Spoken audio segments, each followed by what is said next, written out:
आणि आता आपण थेट जाणार आहोत मनसे अध्यक्ष राज ठाकरे यांच्या पत्रकार परिषदेमध्ये. लोक आपल्या अंगावरती येणार, हे एवढ्या प्रकरणात मोठ्या प्रकरणात चालवतोय, आपण तरी कशाला बोलावं? मग पोलीस पण हात काढतात त्यातनं.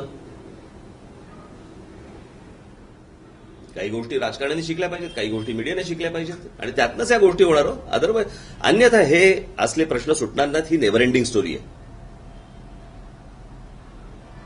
प्रत्येक वेळेला कुठची घटना घडणार, मग तुम्ही दाखवणार, मग त्याचा कुठेतरी काहीतरी होणार, मग कोर्टाबंद काहीतरी पुराव्या अंती काही अभावी हे सुटणार. असं कसं चालेल? आणि म्हणून या सगळ्या गोष्टींसाठी कठोर कायदे पाहिजेत. तर कोण मेमन? आणि त्या मेमनसाठी तुम्ही सुप्रीम कोर्ट रात्री उघडता. कोण मेमन?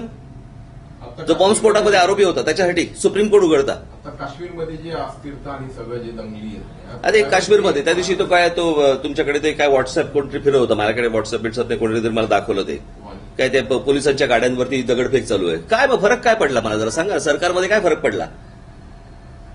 काँग्रेसच्या काळात तीच परिस्थिती होती काश्मीरमध्ये. आता तर केंद्रात पण ते आहेत आणि काश्मीरमध्ये पण भाजप आहे पीडीपी बरोबर. आणि तिथे पोलिसांच्या अंगावर दगडफेक होते, लाठीचार्ज होते आणि पोलीस काही करत नाहीत. बंद गाडीतनं पोलीस चाललेत. म्हणजे पाकिस्तानला जरा शिकवायचं म्हणणार नाही नाही, बंद गाडीतनं पोलीस चाललेत, बाहेरून दगडफेक होते, पोलीस काही करत नाहीत आणि समोरचा मॉब पोलिसांवरती दगडफेक करतोय. ही काय सरकार बदलण्याची लक्षणं आहेत का?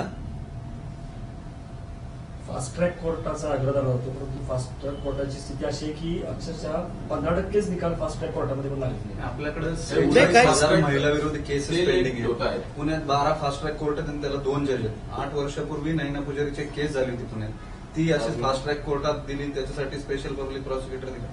तिचा अजून 8 नाही. याचं कारण असं आहे ना की ह्या सगळ्या घटना ज्या वेळेला तुम्ही बघा, हे आता अधिवेशन काळानंतर ह्यांचा परत हा स्लो ट्रॅक होणार, फास्ट ट्रॅक होणार नाही. हा कारण अधिवेशन काळामध्ये उत्तर द्यावी लागतात. त्याच्यामुळे मग जाऊन सांगायचं की मी असं असं सांगून आलेलो आहे, आता फास्ट ट्रॅक कोर्टामध्ये देणार, आम्ही उज्ज्वल निकमना उभं करणार, हे करणार की समोरचे बंद होणार.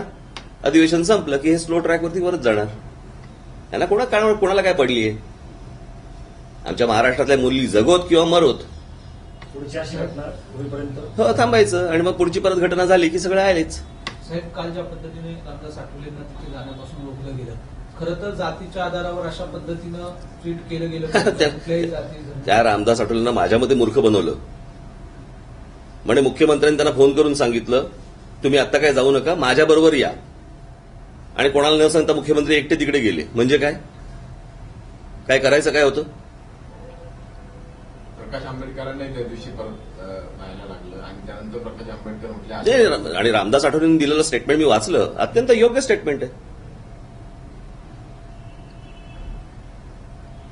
चांगलं बोललेत ते पहिल्यांदा.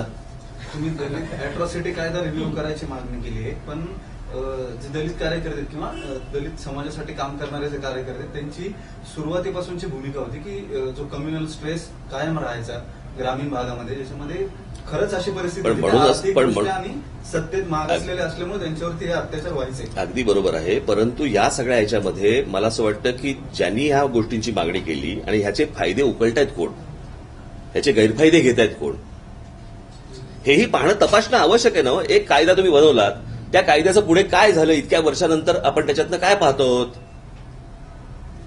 हे तपासणं गरजेचं आहे की नाहीये. म्हणून मी म्हटलं की आता ते रद्द करणं गरजेचं आहे. रद्द करून त्याचा पुनर्विचार होणं गरजेचं आहे की त्याच्यामध्ये काय काय नक्की झालेलं आहे, नेमकं आतापर्यंत त्याच्यातनं काय झालं, खरंच किती घटना घडल्या, बोगस किती आहेत, या प्रत्येक कायद्यामधनं तपासल्याच पाहिजेत की ह्याच्यामध्ये राजकारण किती, इतर गोष्टी किती आहेत.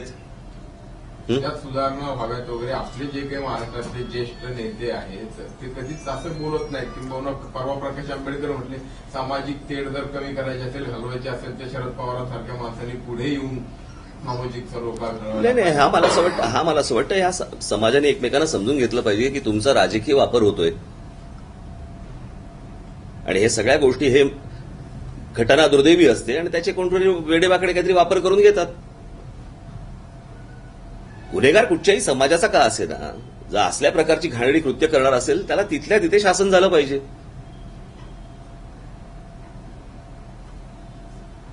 म्हणजे जी शिवछत्रपतींची शिवशाही जी आपण म्हणतो ना, ती खरी अवतरली पाहिजे ना महाराष्ट्रामध्ये, ती आली पाहिजे ना.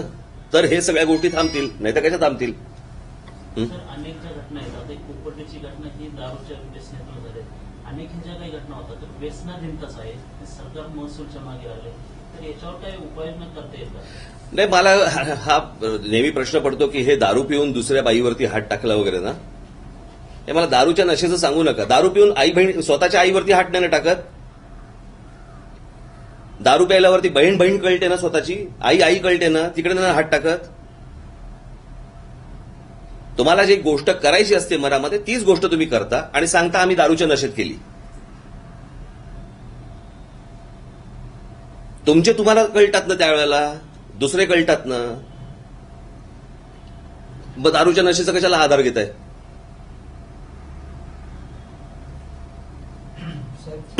आजची इथली घटना असेल किंवा पनवेलची घटना असेल, या 1-2 दिवसात माध्यमांनी जेव्हा खूप युथशी बोलण्याचा प्रयत्न केला तर सारासार एक अशी एक हे येते की आजपर्यंत आम्हाला केवळ नोकरीला किंवा लग्नासाठी जात सांगावी लागायची, आता याच्यापुढे रेप झाले तरी आम्हाला आमची जात सांगावी लागणार का? येणारं हे जे भविष्य दिसतंय नाही, म्हणून हे घाणेरडं या सगळ्या लोकांनी सगळा चिखल करून ठेवला, या देशाचा चिखल केलाय. सगळ्या गोष्टी तुम्हाला जातीमध्ये विभागून सगळ्यांची, आणि हे निव्वळ केवळ फक्त मतांसाठी. ह्याच्या पलीकडे ह्यांना कशाशी देणं घेणं नाही, कशाशी देणं घेणं नाहीये. आताही तुम्हाला जर समजा रामदास आठवलेला मंत्री का केलं, सगळ्यांनी तुम्ही पण लिहून झालं, तुमचंही बोलून झालं, कशासाठी त्यांना मंत्री केलंय, उत्तर प्रदेशच्या निवडणुका लागल्या, तिकडे कोण दलित चेहरा पाहिजे, मग एवढंच सगळं चालणार ना, एवढ्याच गोष्टी चालणार ना. यांच्याकडनं मग काय अपेक्षा धरायची आपण? पुढे अंमलबजावणीचा विषय म्हणजे आता कायदे कठोर झाले, पण आता गृह खातं ज्यांच्याकडे आहेत त्यांच्या खात्याचा किंवा त्या लोकांना नाही. आता प्रश्न असा आहे की स्वतःच्या तोंडून मुख्यमंत्री बोललेच आहेत की ते सक्षम आहेत. आता ते किती सक्षम आहेत ते मला असं वाटतं आपण थोड्या दिवसात बघू. साहेब, तुम्ही आज त्या कुटुंबियांना भेटले तेव्हा असं कळलं आम्हाला बाहेर की बाबासाहेबांनी सांगितलं की मी आता वेगळं आश्वासन देणार नाही, पण ते आश्वासन देऊन गेले, त्यांचे आश्वासन पूर्ती करून घेण्यासाठी प्रयत्न करेल. काय नेमकी मनसेची स्टँड असेल? नाही, बघू ना. म्हणून मी म्हटलं ना की पहिल्यांदा आता मुख्यमंत्री कालच बोलून गेलेले आहेत, ते काय करतायत ते पहिलं आपण बघू. सांगितलेलं आश्वासन, सांगितलेली गोष्ट ही काही चुकीची नाही. जर चुकीची नाहीये, बघू काय करतायत. ते असं वाटतं की मी पार्ट टाइम आणि ओव्हर टाइम मुख्यमंत्री, आणि विरोधकांचं असं म्हणणं मात्र की नाही, एक वेगळाच गृहमंत्री असं पाहिजे. तुम्हाला काय वाटतं की मुख्यमंत्र्यांकडे गृहमंत्री पद असणं हे योग्य आहे? म्हणजे अकाउंटेबल राहतो माणूस आणि प्रमुख, का वेगळाच गृहमंत्री असं मुख्यमंत्री याचा अर्थ सर्व खात्यांचा मुख्य ना, बरोबर आहे. खरं तर मुख्यमंत्र्याकडे कुठचं खातंच असायला नाही पाहिजे. मुख्यमंत्र्यांनी इतर सगळी खाती कशी चालतायत आणि चालवली जात आहेत याच्यावरती लक्ष ठेवणं हे मुख्यमंत्र्याचं काम आहे. मुख्यमंत्र्यांनी एक खातं घेऊन चालवणं हे काही मुख्यमंत्र्याचं काम. मुख्यमंत्री याचा अर्थ काय? त्याने सर्व खात्यांवरती लक्ष ठेवून ती बरोबर व्यवस्थित हाताळली जात आहेत की नाही, योग्य कामं होत आहेत की नाही हे पाहणं त्याचं काम आहे. असो, धन्यवाद. तेव्हा या ठिकाणी राज ठाकरे यांनी पुन्हा एकदा या बलात्कारासारख्या गुन्ह्यांमध्ये कडक कायदे करण्याची गरज बोलून दाखवलेली आहे.